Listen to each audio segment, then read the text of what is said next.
Assalamualaikum, jumpa lagi kita di channel Madi Arik Z Style The Boss. Oke, untuk kita punya video ini hari kita bertajuk tentang jack rod ataupun jack pin, yang mana pistonnya naik ya, piston dia naik melebihi daripada top dead center block standard. Oke, so kita akan bahas ataupun kita cerita settingnya ya hari ini. Oke, jom kita melihat bila kedudukan piston jack rod dia akan melebihi daripada paras top dead center block ataupun piston akan naik lebih tinggi. Sekejap ya, kita ambil piston.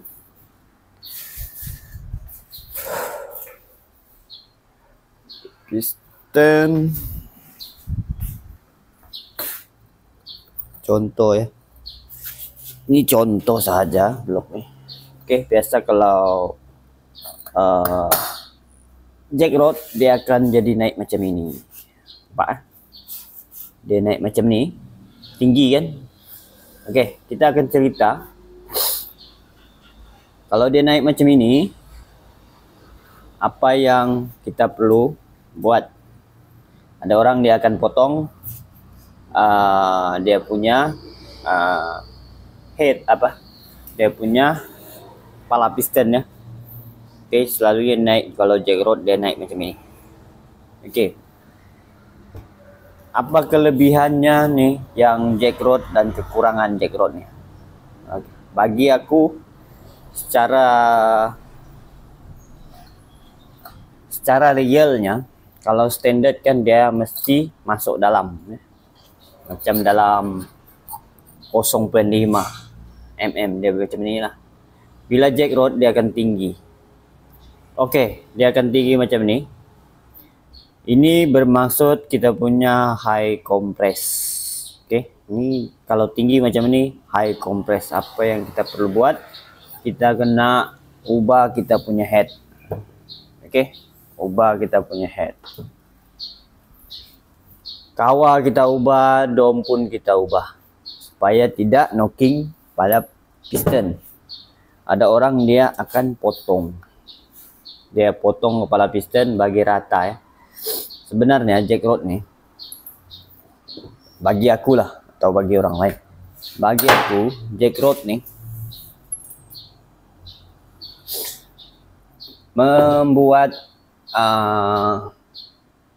kompres menjadi tinggi, ruang pembakaran menjadi kecil. Oke. Sedangkan kalau standard, ruang pembakaran tengok ya, kalau kita ukur daripada lubang exhaust ke top dead center, kita nampak berapa mm nya dia keluar. Ini adalah ruang pembakaran sebelum lubang exhaust. Lubang pembakaran. Oke, lubang pembakaran nih, apabila kita jack rod, piston akan naik.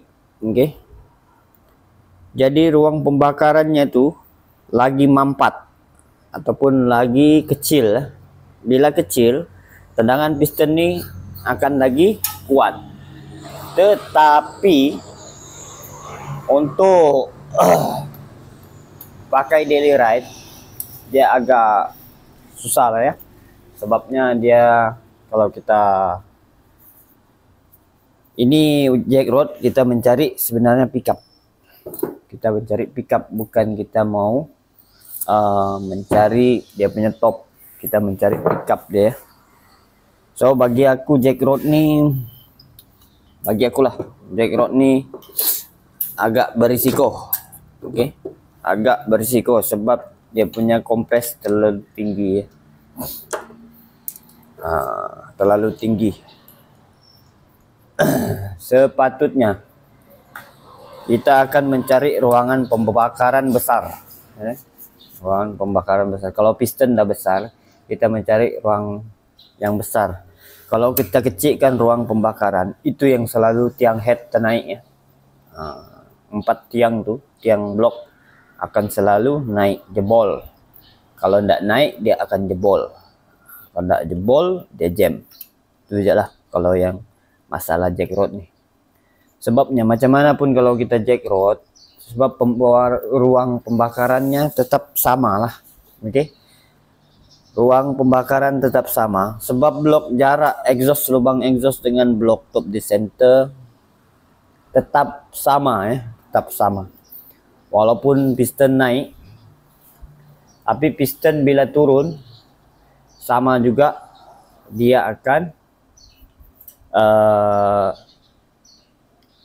benda yang fire tadi tendang piston ke bawah sama ya. Jadi bila kita jack rod, dia akan lagi tinggi dia punya kompres.